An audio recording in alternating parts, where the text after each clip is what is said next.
the end of day one in the final test match between England and India, both would be pleased with where things stand, with England probably feeling a bit more nervous, especially after seeing Chris Woakes walk off the field with a shoulder dislocation. India lost yet another toss, 15th in a row to be exact, and was put to bat by England's captain Oli Pope, who is replacing Ben Stokes due to his shoulder injury. Quite a bit of replacements in this test match due to injuries. There's Jarrell, who came in for Rishabh Pant, Nair in for Thakur, and Krishna and Akashdeep replacing Bumrah and Kamboj.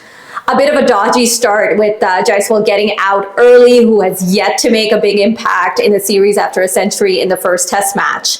KL Rahul, who has been in great form in the series, went to cut the ball that wasn't wide enough to cut and got a thick inside edge shattering into his stumps, leaving both English bowlers with a wicket apiece. And then walked in the man in form and star of the series, Shubman Gill, in what could be described as brain fog. Gill, who has scored the most run in a series by an Indian captain, misjudged and just took off for a run which was never there.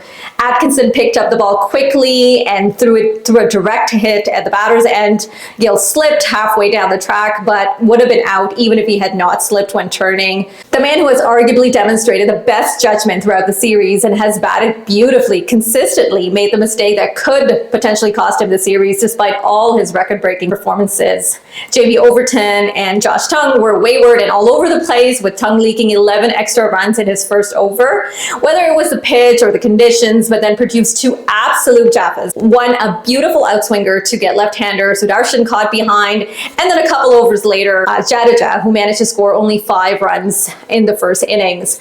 India were 123 for 5 when Nair and Jarrell started to build a partnership, but Jarrell was caught a second slip by Brooke off of Atkinson. Then came the informed batter who resisted the English bowling attack on the 5th day of the 4th test with Jadeja, Washington's Sundar. Sundar and Nair managed to add 51 runs, leaving India at 204 for 6 at the end of day 1. With rain interruptions and informed batter Gill getting out cheaply, this is a total India would be pleased with at the end of day 1. However, it would be interesting to see how far these two can push the score, perhaps to 300.